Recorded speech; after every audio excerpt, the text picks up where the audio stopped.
Have you ever realized the harder you try not to think of something, the more you actually think of it? You know there's a name for that?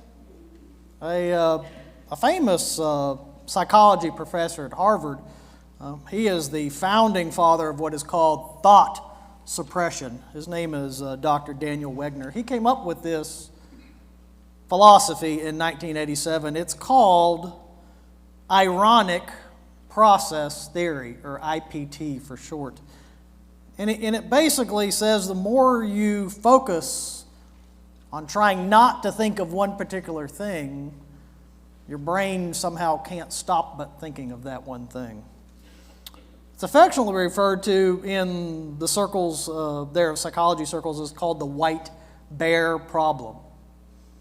And the reason it's called that is if I were to tell you for the next 15 seconds, I want you to think whatever you want to think about, just don't think about a white polar bear.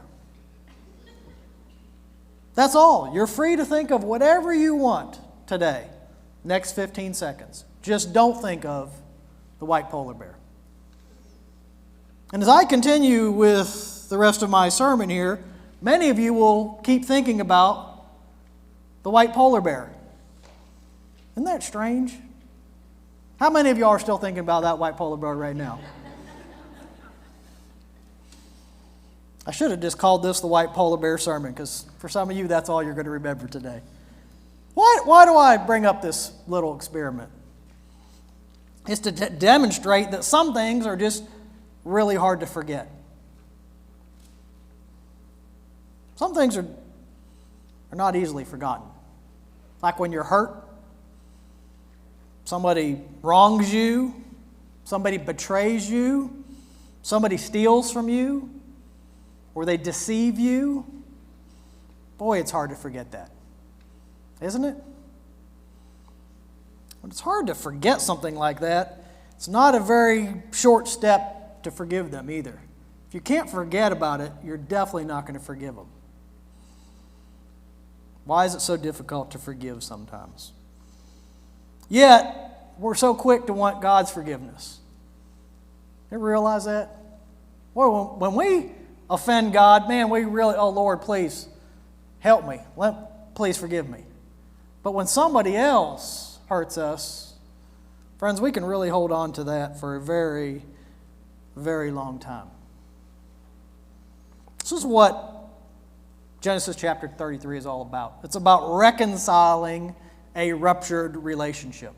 And for some of you, this will really hit home today, because some of you have been hurt by somebody deeply in your past, and you're still carrying that to this very day.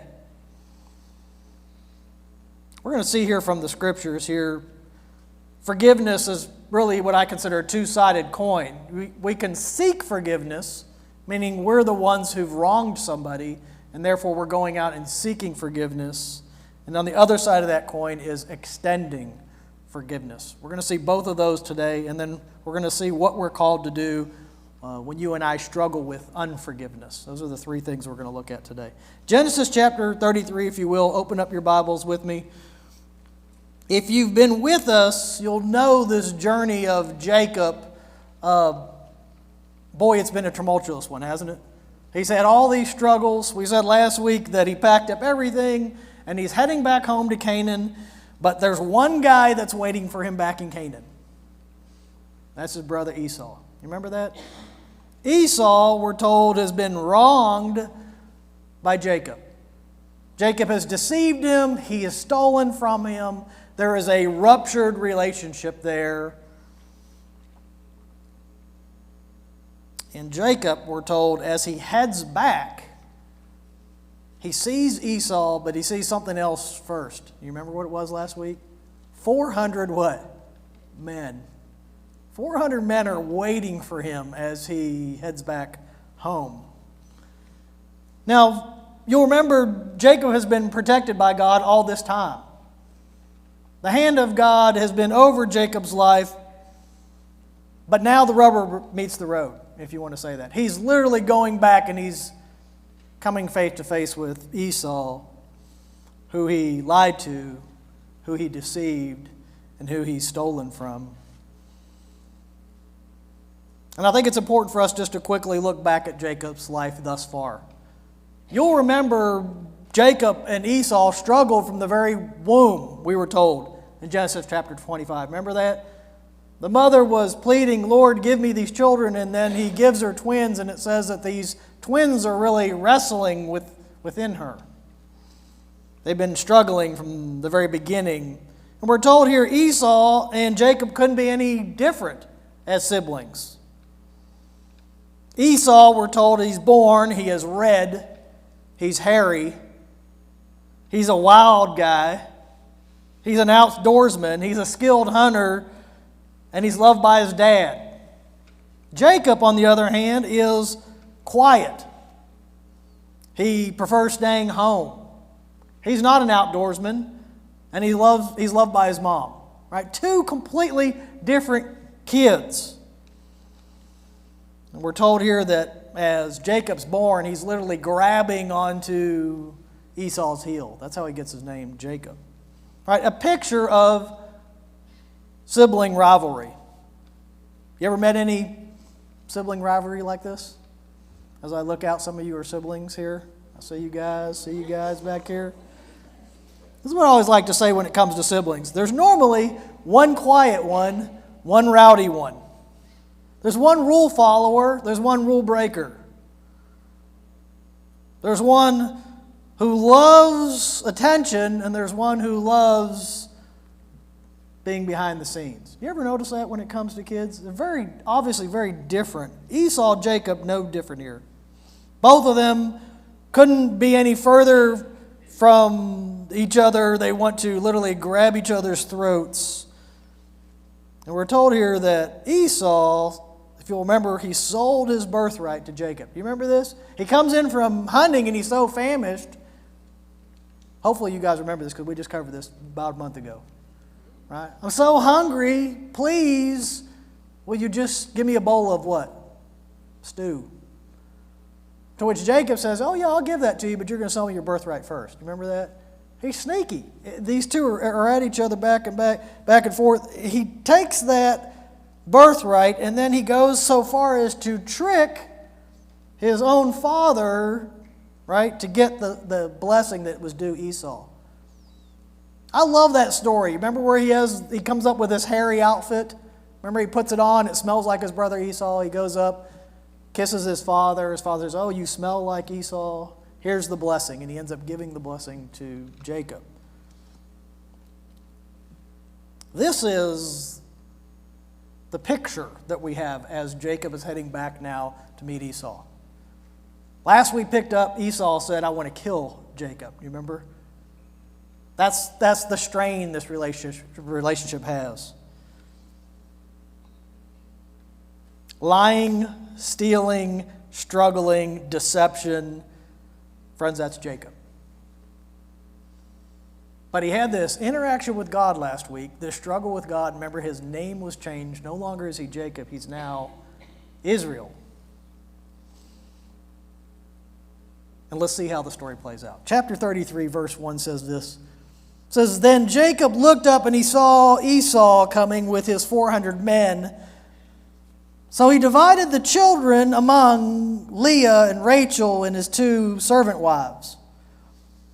And he put the servant wives and their children at the very front, and Leah and her children next, and Rachel and Joseph last. And if we just pause right there, this should sound very familiar, right? This dividing up of his family, because you'll remember last week this is what he did. He was so afraid that Esau would come in and wipe out his family, he said, I'm going to divvy them up into 2 camps. That way, if Esau comes in and kills the first camp, the second camp might actually make it, right? This is before he had the struggle with God. Now he has a change of heart. And as the reader reads these first couple of verses, they think to themselves, has Jacob really changed, or is this same old Jacob? Is this what he's doing? He's putting out all his family in front of these 200 men that are approaching. And we think to ourselves, what happened to the guy that struggled with God and now has this new name, Israel? Now, if you're somebody who circles or underlines in your Bible, Verse 3 is where you want to underline. It says, then something miraculous happens. So he lays out his family in three sets in front of these 400 men here. And it says, then Jacob went what? Before them, or ahead of them, your translation may say. Literally it says he went himself face to face. So while he separated out the family in these three groups, Jacob here realizes and accepts his personal responsibility in what he has done to Esau, and he's not going to put his family in harm's way. He himself is going to go in front. It is this humble and contrite effort to seek forgiveness. This is what Jacob is doing right now. It is this outward demonstration of this inward change. Remember, he had this struggle with God, and God changed his name from Jacob to Esau. And now he says, no longer am I going to act like Jacob would have done. I'm now going to act like Israel. And I'm going to have this new characteristic, and I'm going to go out and accept my responsibility. I'm going to seek forgiveness from my brother Esau. I put here, as believers, we too have, once we have this encounter with God, we have an inward change. This inward change, and we talked about this a little bit in Bible study today, our lives should reflect that inward change. We should start walking differently after we have a radical change with God. Because that encounter, friends, changes everything. It changes your life and it changes my life. And it says, verse 3 here, that Jacob went ahead, and as he approached his brother, he did something overt. He did something outward here. It says that he bowed to the ground 7 times. Right? It's very important, this number 7 here. Bowing here is not like you and I where we think, oh, I'm going to do something like this. Bowing here is prostrating yourself. And if I could actually get down and lay down and think I could make it back up, I would do that. But here's the idea behind this. It is a mark of great respect that he's showing his brother. It's one that a vassal would show a lord. It is a posture of submission that says, I have wronged you and I'm coming to you and asking you for forgiveness. This act of bowing, this word shakah, right? It's this appropriate gesture of apology. It's a posture that a contrite heart takes. It's the action that speaks, I'm sorry, without ever having to say a word. He comes up and he bows 7 times to his brother. This is Jacob, remind you, who wronged him by lying, stealing, and cheating him. And he's realized just how much he's hurt his brother, and he's had this radical change from God, and so he seeks forgiveness. Understand, he's not sitting back passively waiting for Esau to forgive him. He's going out and seeking forgiveness. He's no longer trying to bribe his brother with things. He's relying completely on his faith in God as he actively seeks forgiveness. Y'all, Jacob provides for you and I an example of just how important it is when we hurt somebody, when we wrong somebody, that we have to make it right immediately.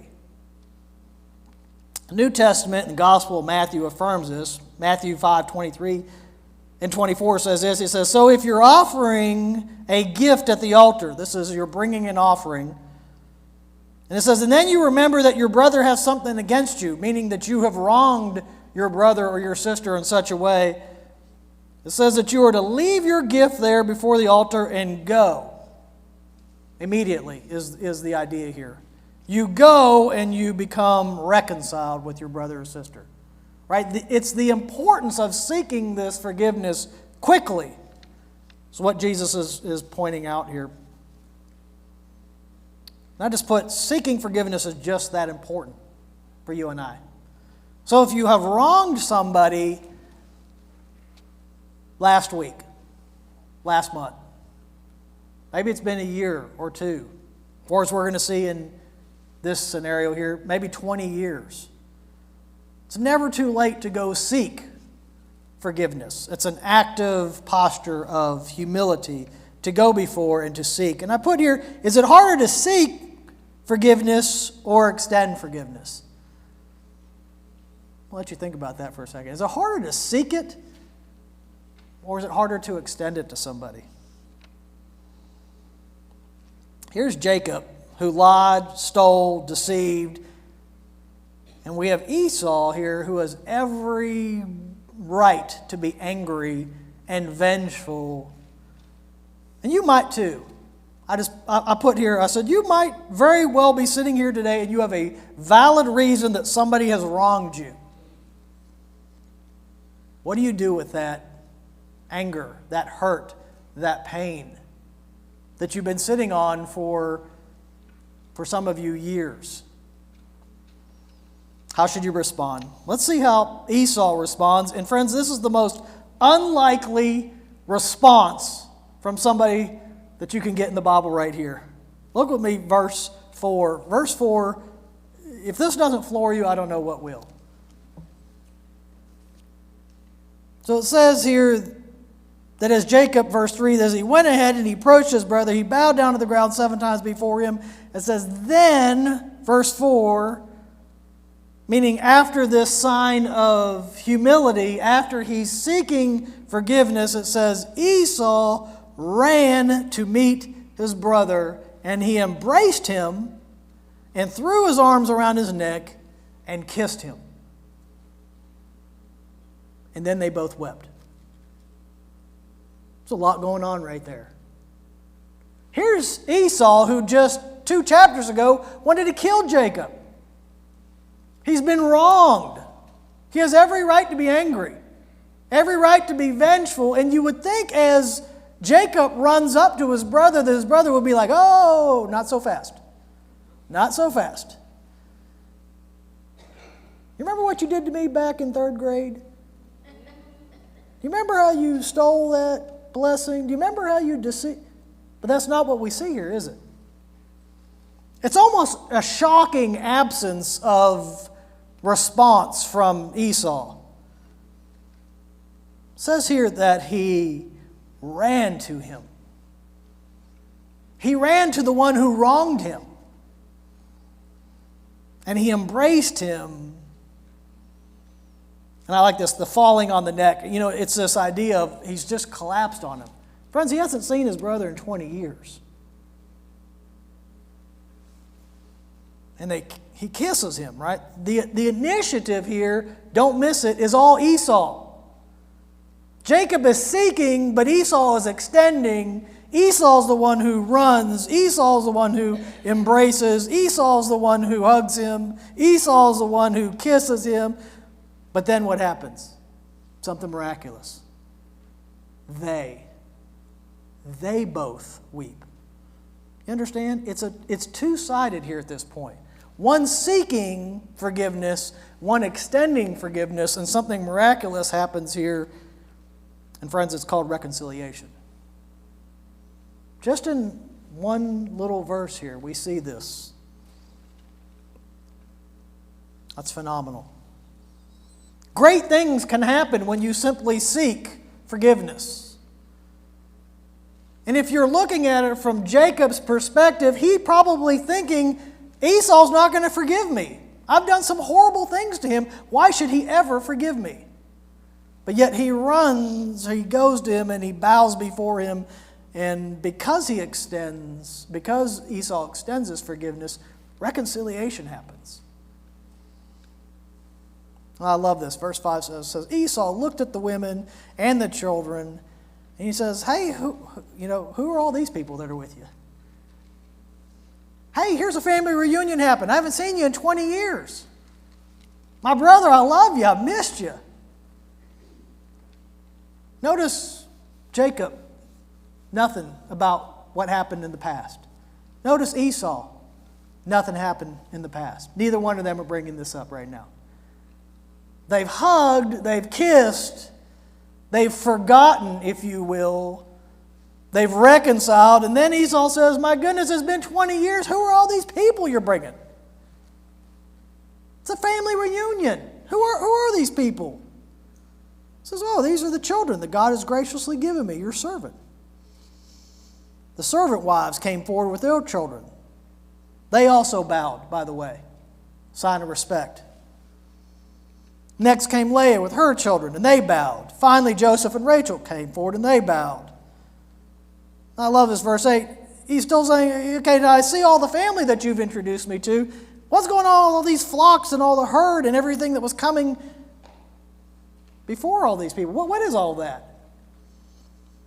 Jacob responds, there are gifts, my Lord, to ensure your friendship. Verse 9, if you're circling or if you're underlining, I want you to underline.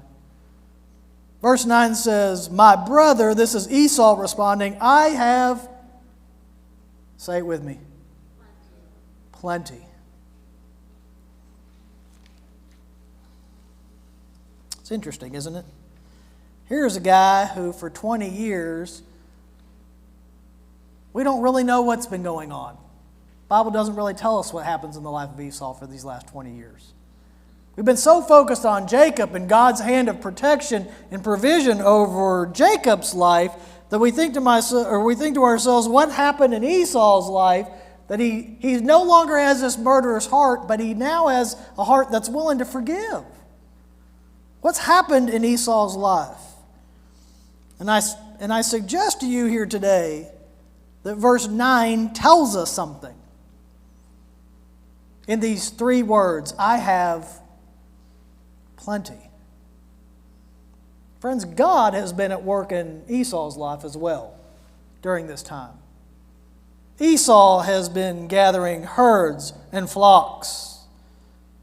And he says to Jacob, while I appreciate all these gifts that you've given me, I don't need any of that from you because I have plenty.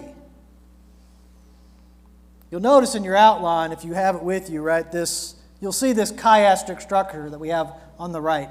It starts with I have plenty and it ends with I have plenty.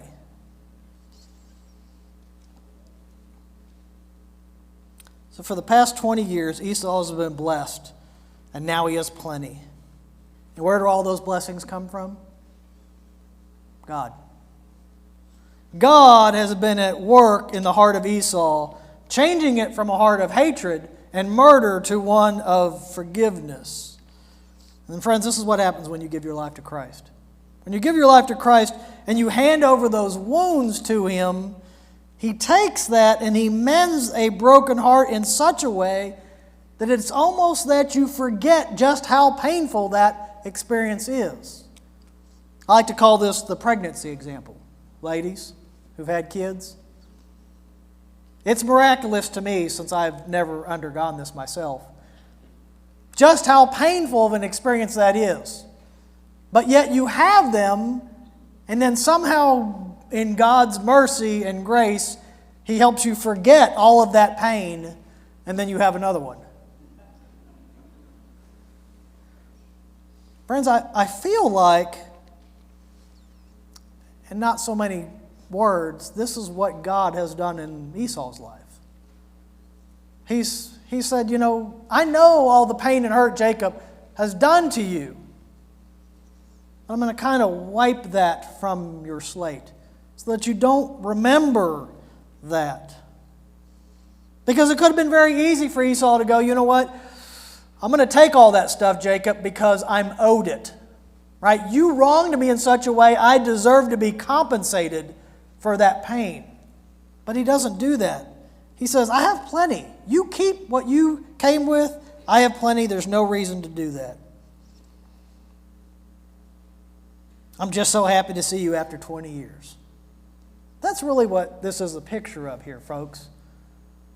After being wronged in such a way, Esau could very well just said, I don't want nothing more to do with you. But he hugs him, and he kisses him, and he embraces him. And in that moment, restoration happens. I just put a note to myself. I thought, how tough, as I'm thinking this last week, how tough would it have been for Jacob to come to his brother knowing all the hurt he had done? Takes a certain amount of humility, a certain amount of introspection when you hurt somebody like that. rough poll. Raise your hands because I want it visual. How many people have hurt somebody emotionally, right? Look around.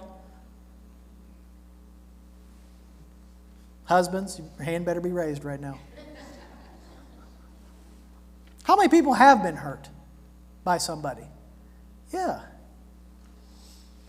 So what do we do with that pain, that hurt, either when we cause it or somebody causes it to us?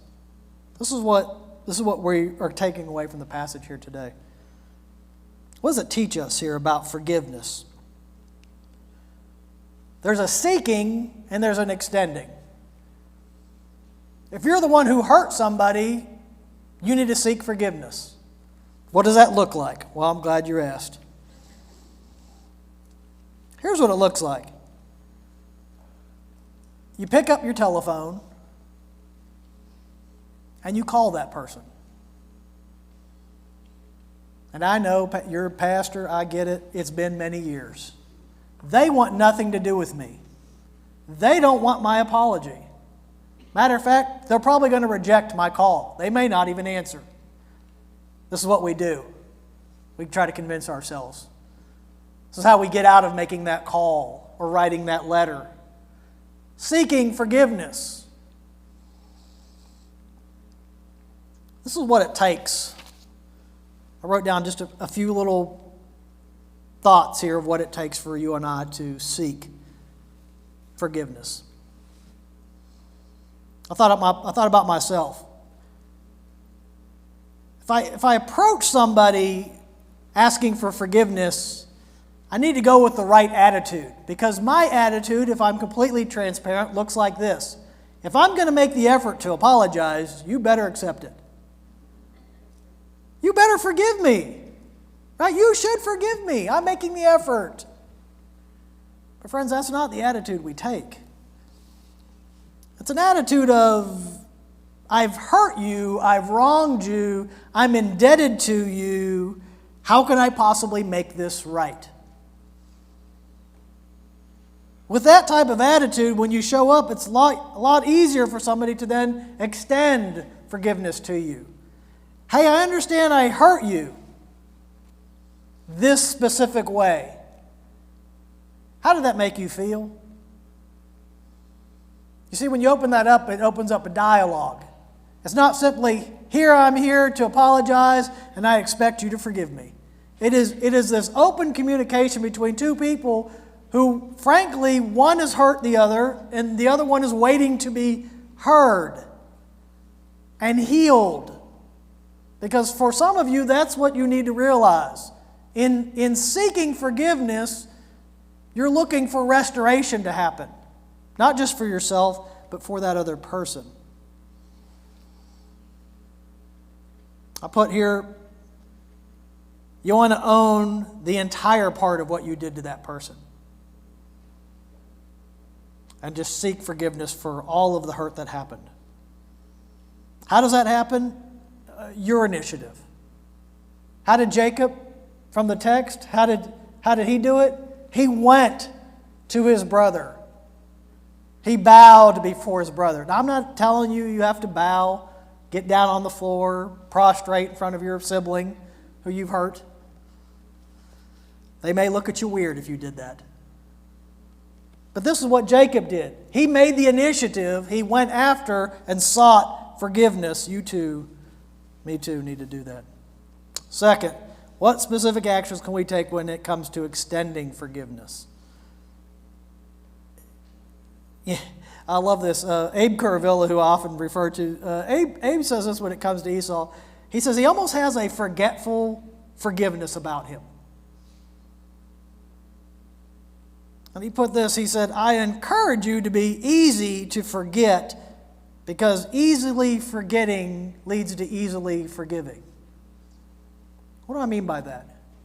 If you're somebody who is constantly holding on to the past and the ways you've been wronged, it's going to be very difficult for you to extend forgiveness to somebody else.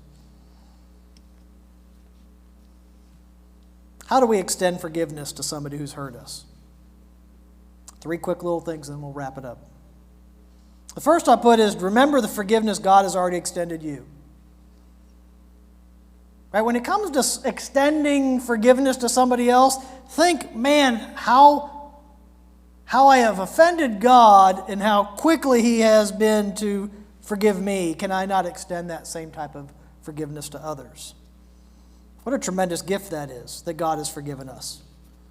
Second, the Bible tells you to do it. Sometimes I just like that to be a sermon point. You know what? The Bible tells you to forgive. Ephesians 4, if you come to our Ephesians study on Wednesday, we'll get to this here. It says, be kind and compassionate to one another, forgiving them, just as Christ has forgiven you. Why do it? It's a matter of obedience. Sometimes in the Bible, there are calls to you and I as believers, go do this, go do that. You may not like it. I don't like it. But as a matter of obedience, we do it. And then there's fruits of that obedience.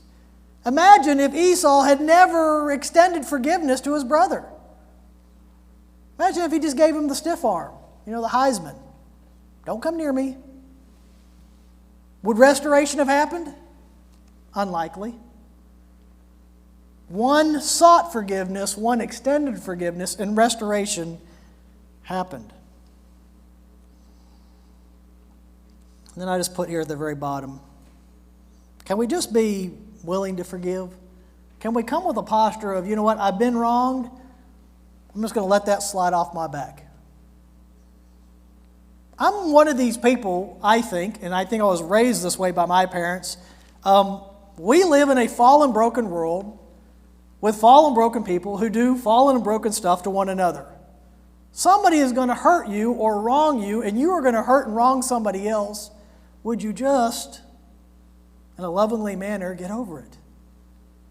Because this is what the text teaches us today. Be quick to forgive. Yes, I was wronged. Yes, I'm not telling you it's not a valid emotion to feel. But friends, if we're holding on to that for years, who is that really hurting? I encourage you to be somebody who easily forgets and easily forgives. Let me close with this. For some of you this morning who are experiencing a broken relationship, might be 2 days, might be 2 weeks, might be 2 decades old. God is reminding you this morning of the forgiveness that He has already extended you. And He's calling you to forgive others just as you've been forgiven. For others of you this morning who have hurt somebody, either intentionally or unintentionally, through your words or through your action, God is reminding you this morning to humble yourselves. Somebody mentioned it in Bible study today. Repent. Right? A turning of that behavior. And ask that person for forgiveness. Don't wait. Don't procrastinate. Pick up the phone and call them today. Don't even wait till tonight. When you get home right after service today, pick up that phone. Or better yet, maybe in the white polar bear example, I tell you, don't pick up the phone. Don't apologize today. Don't write a letter to somebody that you hurt. Don't forgive them. You can do anything you want to today when you leave church. Don't forgive that other person. Maybe that's your white polar bear today. Friends, we are commanded to seek and to extend forgiveness. May we be a people who do such. And we do it immediately this week. Amen.